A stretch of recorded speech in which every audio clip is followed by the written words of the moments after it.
welcome back. Today I am gonna talk favorites. These are the things that have been bringing me a lot of joy from the last couple of months. It's been a while since I've done a favorites, and I'm feeling kind of low right now from everything that's been going on here in the US. So I thought, you know what? I'm gonna sit down and talk about a bunch of stuff that has been bringing me a lot of joy lately. So here are my current favorites.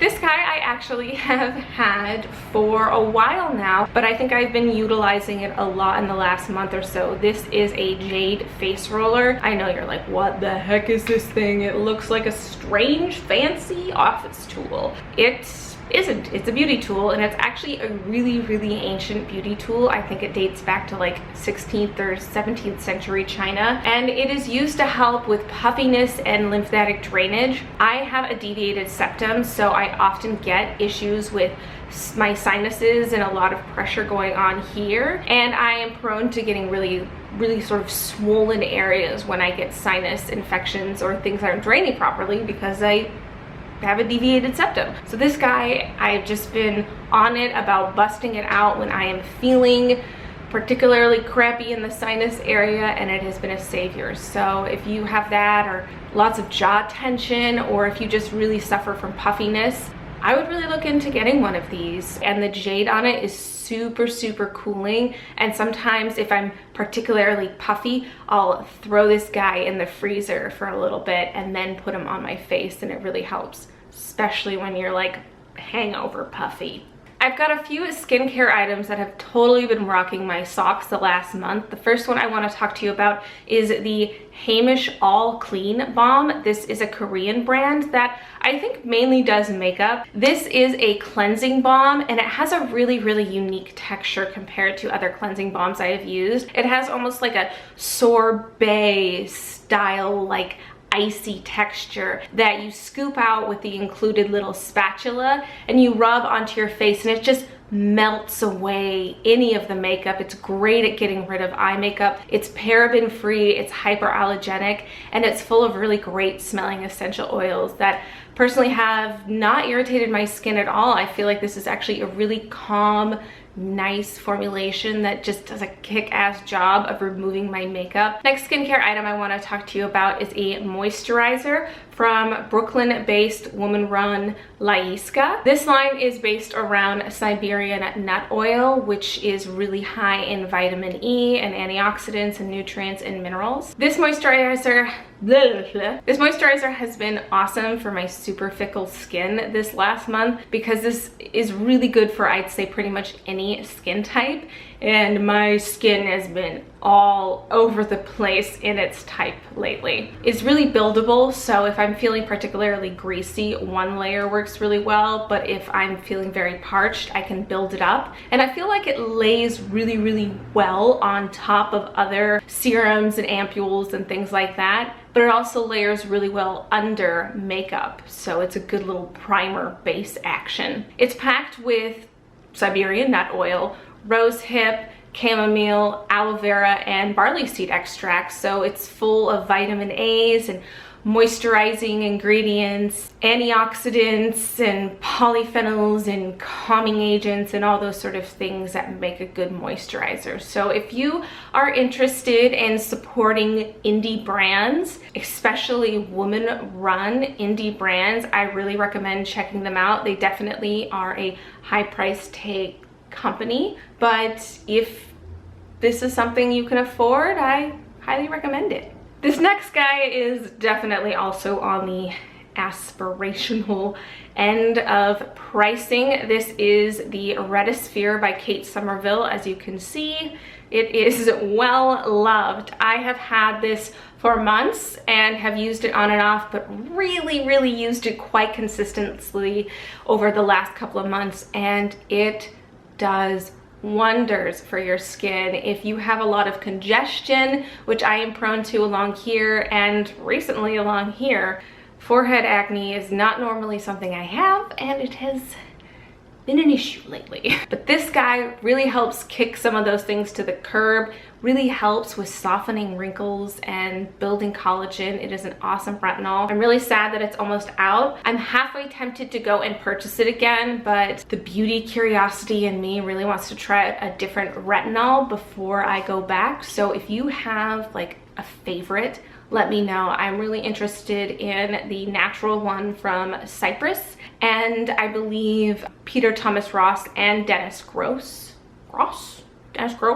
they have a couple retinols that are highly well reviewed. So let me know if you have a love that I should check out next. So this next guy kind of lives in the world of skincare. Well, not kind of, very much in the world of skincare, but because it is sort of an in-between step, it's also sort of a makeup item because I use it as a primer. It is the Cover FX Clear Cover Invisible Sunscreen. This is broad spectrum SPF 30. I originally got a little mini sample guy of this as a gift with purchase, and I loved it so much that I went out and bought the full price one. The reason why I love this so much is most sunscreens leave a white cast on me, or they're super greasy, and I love that this is transparent. It goes on, it absorbs really fast, it layers really well under makeup, and it is like a good primer in the sense that it just holds my makeup on.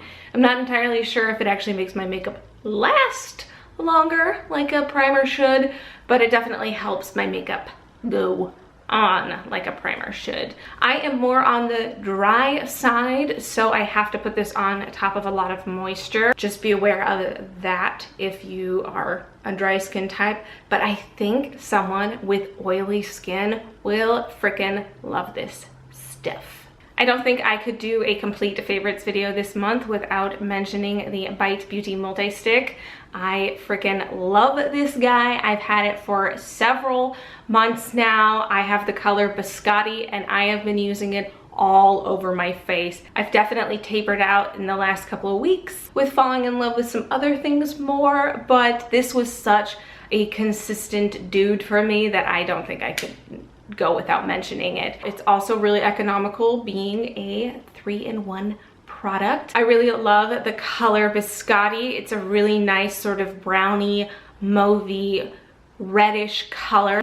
And yeah, I can't sing this dude's praises enough. I fucking love it. I have two lip dudes that I have been rocking non-stop the last couple of weeks, besides the Bite Beauty Multi-Stick. The first one I will share with you is the Anastasia Beverly Hills Liquid Lipstick in Kathryn. This is such a gorgeous fall color. It's definitely deeper than what the tube gives an impression of, but it's been a really awesome sort of staple bold lip for me, and I like the longevity of a liquid lipstick. This is a more drying formula, so really hydrate your lips before, make sure you are exfoliated, and don't layer this up too much because then it starts flaking, and that's no good. And the other lipstick guy is what is on my lips right now. This is Cathedral from Kat Von D. This is actually a little mini that I got in a Sephora Points Perks several months back. It's like a deeper version of what my lips look natural, so it's been my go-to nude lip lately. This formula is actually really drying, which is the main drawback for me. I definitely have to moisturize really well or put a gloss on top, or else it can get really sort of patchy and just sort of skid markish.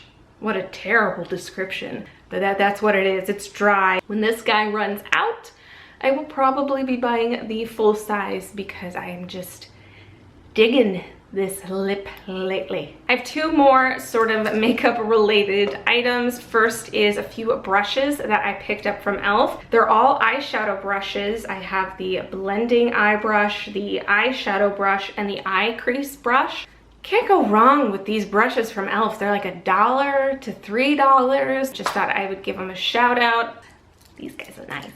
And then lastly, in the makeup range of stuff is this nail polish that I actually have on my fingers right now from China Glaze. It is in the color Camisole. It is this really sort of burnt copper looking metallic color, and I've been really into wearing this nail polish lately. One, because it's gorgeous and I'm super into the metallic nail trend that's been going on, but also because it's really forgiving if you fuck up. I am not the best at painting my nails. I miss edges a lot. I paint outside the lines. I am someone who is really rough on their hands and uses them a lot. So nail polish is not the longest lasting thing on me. So I think between this being sort of a more neutral, nudie color, even though it's metallic, and also the fact that it is metallic, so it's very light reflective, that if your nails are chipped or if you have bald spots, it really helps give the illusion that it's not so messed up. I have one fashion favorite that I really want to talk about, and this is something that I've been wanting for years. I love Marc Jacob bags, and I've just never really been in the position, nor have I actually really felt like spending a lot of money on a bag was just like something I could do. I didn't spend a lot of money on this bag. I just so happened to have been in Nordstrom's rack hunting for some shoes for a wedding I was going to. They had a bunch of the Natasha minis and this Percy mini cross body there, and I about flip my shit. I've been wanting either of those models, and after I was fiddling with them, I felt like this was the best version to go with because it is unlike any other bag that I have. It's really small, yet fits a crap ton of stuff. This literally was half the price. I got it for under $100, so I felt very pleased with myself about that. Had a little bit of a lighting change happen since the day is ending on me, so I have a little bit of shadows across my face now, which works really well for my last favorite. It is a book of poetry from Mary Oliver called Felicity. These red marks are from me spilling some of my liquid lipstick on it, not part of the cover design. I have been turning a lot to Mary Oliver over the last couple of months. I really love her book, Why I Wake Early, and I picked up Felicity finally. I read most of these poems before. I was feeling really lonely in a way because my husband was gone a lot, and I was just feeling really like needing to turn to words. So this book, Felicity, has been sort of my go-to whenever I need something. It is a beautiful, simple book of poetry that is really easy to read. That's one of my favorite things about Mary Oliver's poetry, is that it's really accessible. There's a lot of layers and it's really deep, but it's not one of those sort of poems, or she's not one of those poets that makes you feel stupid. I want to share with you one of my favorite ones. It's a really short one. It's called I Did Think, Let's Go About This Slowly. I did think, let's go about this slowly. This is important. This should take some really deep thought. We should take small, thoughtful steps. Bless us, we didn't. That's just one of her shorter poems. She has some really awesome pieces in here, and just all of her poetry is really great. If you follow me on Instagram, I am definitely guilty of sharing lots of her quotes and lots of her poems on there. So if you want to get a little bit more of a taste for her words, you can check it out on my Instagram. Little Instagram plug right in the middle of a favorite. I hope you enjoyed this video. Thank you so much for watching my October favorites. I hope you found something new that you are interested in. If you like me, I really hope you will subscribe, and I'll see you again on the next one. Bye.